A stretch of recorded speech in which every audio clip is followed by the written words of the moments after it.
So here we are, again, Dymock-Johnson, the differences between AD&D and 5th edition Magic. Part 2, Initiative. Now that's an odd thing to talk about in differences in Magic, you may think. Initiative is probably somewhere else in the book. But Initiative had a lot to do with how Magic worked in AD&D. You see, if you somehow manage to unpack the initiative rules from AD&D, and that's a rather big if, but if you had, then you would know that in any combat round, you first declare what you intend to do. I intend to attack that orc. I intend to turn undead. I intend to cast this spell. And then you roll for initiative.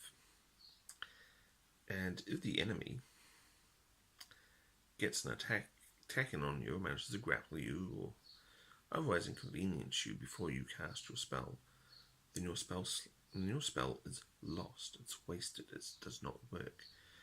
You just don't merely fail to cast it. You lose the ability to cast it until you rememorize the spell. You lose the spell slot in effect. Contrast to modern 5th edition, where you kids have it easy. You generally cast spells on your action, and there's no real way to interrupt a spell. Or if you're even lucky, it's a bonus action or reaction. So this makes spellcasters a little less vulnerable. In early editions, it was paramount that if someone was intending to cast, that you protected them, that you made sure that no attack got through to them. An awful lot of fighter actions where I intercept anyone going for the wizard, or occasionally the cleric. The cleric usually had fairly decent armor class, so they could generally weather a few attack attempts. But those squishy wizards, you definitely want to intercept anyone going for them. And these days, it's not that vital. It's not that much tactical consideration. It's still bad if the bad guys get in amongst the squishy wizards and those not wearing the big armor. But it's not as critical. They're not going to lose their spell slot right then and there.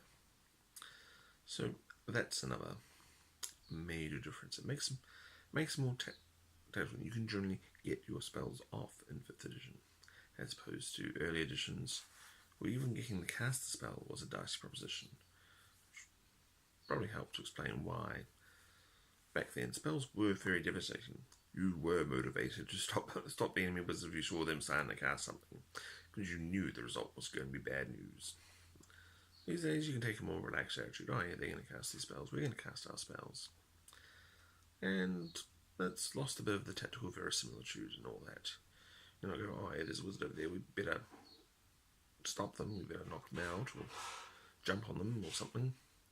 But you can't just quickly disrupt them. It's a lot harder these days. So, that's the second difference. Initiative.